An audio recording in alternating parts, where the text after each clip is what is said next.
Olá, veja os destaques de hoje do portal da Assembleia.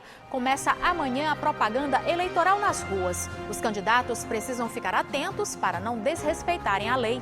Especialista explica o que fazer em caso de suspeita de contaminação pela varíola do macaco.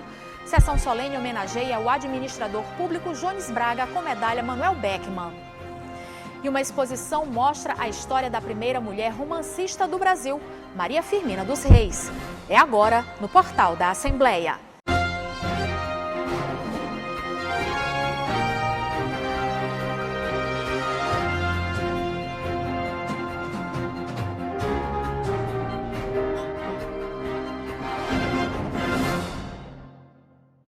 Terminou agora há pouco a sessão solene que homenageou o administrador público Jones Braga com a medalha Manuel Beckmann, maior honraria do Legislativo maranhense. A repórter Márcia Carvalho acompanhou a sessão e traz os detalhes para a gente. Boa tarde, Márcia. Boa tarde, Eli. Boa tarde a todos. A sessão solene terminou agora há pouco e o homenageado foi João Francisco Jones Fortes Braga. Jones Braga é ex-prefeito de Nina Rodrigues e recebeu do parlamento a medalha Manuel Beckmann, a maior honraria concedida pela Assembleia Legislativa do Maranhão pelos excelentes serviços prestados por ele enquanto gestor público. Jones Braga, que esteve à frente também da EBC, empresa brasileira de comunicação, também atuou na Codevasp e falou sobre essa honraria. Felicidade muito grande pela trajetória política e administrativa pelo qual eu passei e para onde eu passei deixei amigo e deixei a demonstração do zelo pela coisa pública. Eu não tenho nenhuma condenação, todas as minhas contas foram aprovadas pelos tribunais e isso eu fico feliz e honrado em chegar após 30 anos de vida pública com essa honraria. É uma felicidade imensurável. Foi uma sessão solene emocionante que contou com a presença de familiares e amigos de Jones Braga que o acompanharam durante a trajetória enquanto gestor público. Márcia Carvalho para a TV Assembleia. Termina hoje o prazo para que partidos, coligações e federações partidárias apresentem o registro de candidatos para os cargos em disputa nas eleições de 2022, marcada para o dia 2 de outubro. O prazo para o registro das candidaturas se encerra às 7 horas da noite. Após ser apresentado, o registro ainda deve ser julgado pela Justiça Eleitoral, que pode deferi-lo ou não, conforme o atendimento aos requisitos legais. O prazo para o julgamento de todas as candidaturas é o dia 12 de setembro, 20 dias antes do pleito. E começa amanhã o período de propaganda eleitoral, onde o candidato pode divulgar a candidatura e projetos pela internet, passeatas e carreatas. Os candidatos precisam ficar atentos para não desrespeitarem e ficarem sujeitos a pagamento de multas.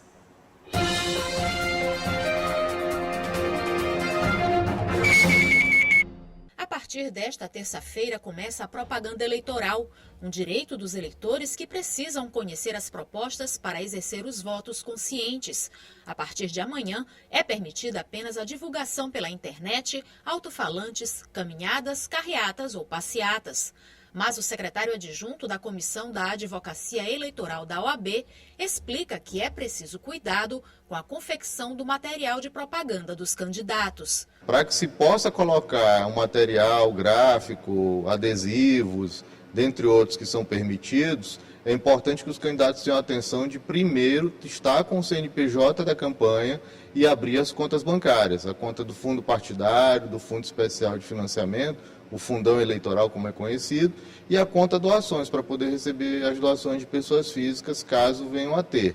Durante o período de propaganda, as redes sociais podem ser utilizadas livremente, desde que obedeçam algumas regras. Além daqueles seguidores que os candidatos têm em suas redes sociais, eles podem pagar pelo impulsionamento do conteúdo, desde que o façam pelo CNPJ de campanha, fazendo gasto regular sob pena de desaprovação das contas de campanha. Algumas práticas durante o ano de eleição também mudaram.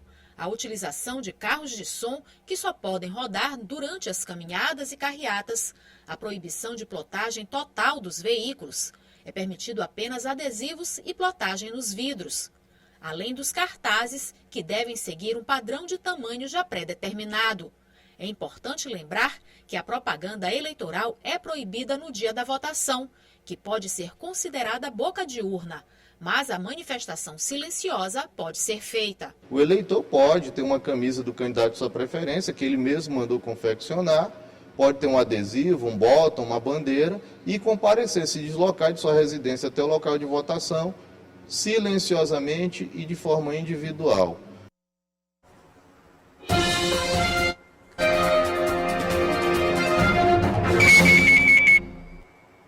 Só lembrando que no dia 26 de agosto tem início ao horário eleitoral gratuito no rádio e na televisão, que vai até o dia 30 de setembro para os candidatos que concorrem ao primeiro turno. E você vai ver no próximo bloco, especialista explica o que fazer em caso de suspeita de contaminação pela varíola do macaco. E uma exposição mostra a história da escritora Maria Firmina dos Reis, considerada a primeira romancista do Brasil. É o que você acompanha logo após o intervalo.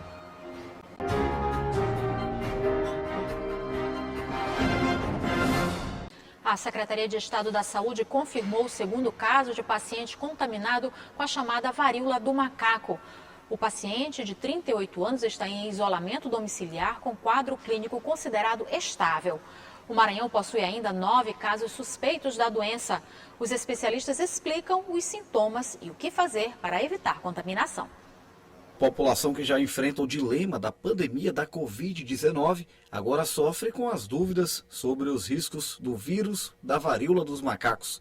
No Brasil, já são mais de 2.000 casos e uma morte registrada. Aqui no Maranhão, a Secretaria de Estado da Saúde já confirmou 2 casos da doença. Um homem de 42 anos que está internado no Hospital Carlos Macieira e outro de 38 anos sem comorbidades e que está em isolamento domiciliar. Além deles, 9 pessoas no estado estão com suspeita de contaminação. Este infectologista da SES, que acompanha os casos confirmados e os suspeitos, explica os sintomas da varíola dos macacos. A forma clássica, em geral, o paciente apresenta normalmente no início com febre, dores no corpo, e depois de alguns dias surgem erupções cutâneas, que são normalmente pequenas bolinhas, pápulas, que a gente chama, que vão evoluindo para a vesícula e depois para uma lesão mais com crosta. Os médicos afirmam ainda que não há motivos para pânico, pois a contaminação do vírus do monkeypox, como também é chamada varíola, não é considerada de alto risco, como no caso da Covid-19. A doença ela é tipicamente benigna, na maioria dos casos é autolimitada, passa sozinha, depois são 2 a 4 semanas a média. O tratamento, de modo geral, dessas formas benignas é suporte. Se a pessoa tiver uma febre, dá um sintomático, uma dipirona. A orientação do infectologista é que, em caso de contaminação confirmada, as pessoas devem evitar contato direto e prolongado com a pessoa doente, não usar os mesmos objetos pessoais e evitar também o uso compartilhado de ambientes como quarto e banheiro. Uma vez que você identifique um caso, aí sim a gente preconiza o uso de máscara, porque tem essa transmissão por gotícula. Então, se tiver que lidar com um paciente, seja um profissional de saúde, seja alguém que mora na mesma casa, né, o ideal é tentar haver uma separação na medida do possível e se aproximar, usar uma máscara. O álcool é um antisséptico que é importante, então higienizar as mãos, higienizar as superfícies também relacionadas ao paciente. Foram publicadas na edição extra do Diário Oficial da União as novas datas para comprovação de informações da primeira chamada do processo seletivo do programa Universidade para Todos, o ProUni. Agora, os estudantes têm até o dia 24 de agosto para comparecerem de forma virtual ou presencial nas instituições das quais foram pré-selecionados para apresentarem toda a documentação que comprove as informações prestadas no momento da inscrição. O resultado da primeira chamada está disponível no site do Portal Único de Acesso ao Ensino Superior.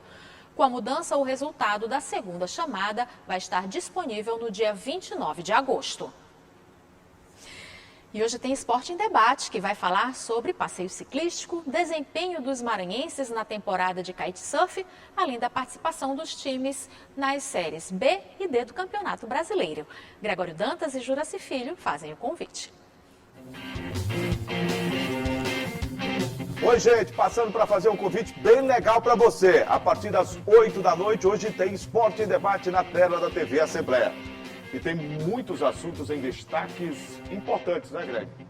Juraci, é verdade, telespectadores. Hoje vamos acompanhar um resumo completo, né, da atuação dos times maranhenses na Série B e na Série D do Campeonato Brasileiro. Também tem uma matéria especial com a Lucelena Barros Rilli, Jurinha, da segunda vara da mulher, que fala sobre passeio ciclístico do TJMA, e também outra matéria especial sobre os maranhenses do kitesurf, rapaz. Que legal, tudo isso e muito mais no Esporte em Debate, a partir das 8 da noite na TV Assembleia. Vem com a gente. Até lá, galera. A história da primeira mulher romancista brasileira está sendo contada na exposição Maria Firmina dos Reis, 200 anos inspirando a humanidade. O acervo organizado pelo Tribunal de Justiça do Maranhão mostra detalhes importantes da vida da professora negra que lutou com a ajuda da literatura contra a escravidão e a desigualdade social. A história da primeira mulher romancista brasileira está sendo contada na exposição Maria Firmina dos Reis, 200 anos inspirando a humanidade. A exposição faz referência ao nascimento da autora, 11 de março de 1822, e traz detalhes importantes da vida da professora negra que lutou com a ajuda da literatura contra a escravidão e a desigualdade social do período. A exposição Maria Firmina dos Reis, em comemoração ao seu bicentenário 200 anos, inspirando a humanidade, ela veio justamente para resgatar e tornar público um pouco mais sobre a história de Maria Firmina dos Reis, durante seus 92 anos de luta, para promover a liberdade dos escravos, um processo de igualdade entre homens e mulheres. O acervo, organizado pelo Tribunal de Justiça do Maranhão, foi pesquisado durante um ano por historiadores e técnicos que trabalham no Museu Desembargador Lauro Berredo Martins. O Jefferson faz parte da equipe.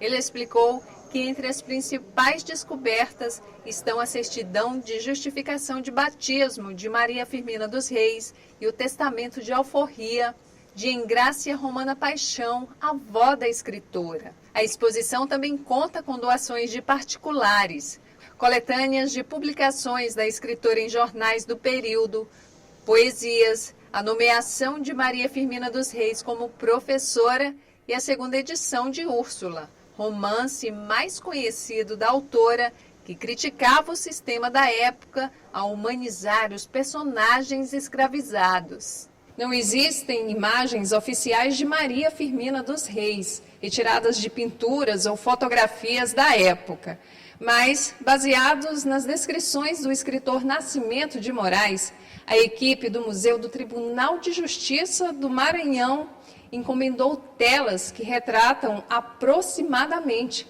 a forma física da escritora naquele que seria o cotidiano da romancista na capital maranhense.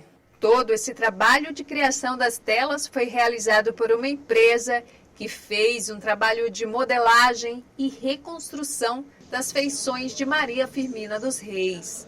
Foi um trabalho que durou bastante tempo, e a partir de uma descrição foi contratada uma empresa que criou essa arte da Maria Firmina dos Reis, de uma ex-aluna da Maria Firmina dos Reis, e tem essa questão sobre a imagem da Maria Firmina dos Reis. Muitas pessoas confundem, com uma outra escritora da época, a imagem dela.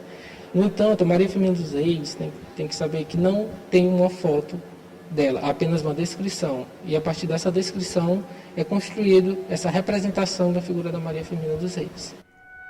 Filha e neta de escravizadas alforriadas, a ludovicense Maria Firmina dos Reis fez história.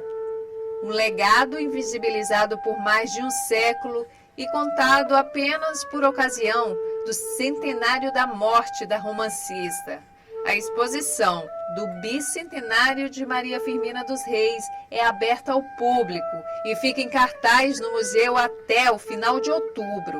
Interessados podem agendar a visita via e-mail museu.tjma@tjma.jus.br ou pelo telefone 3261-6160 ou 6146, das 8 da manhã às 6 da tarde.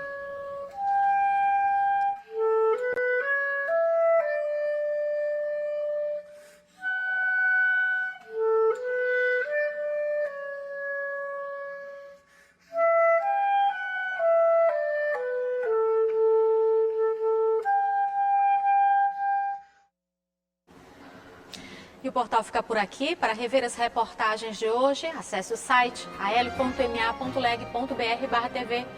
Até amanhã.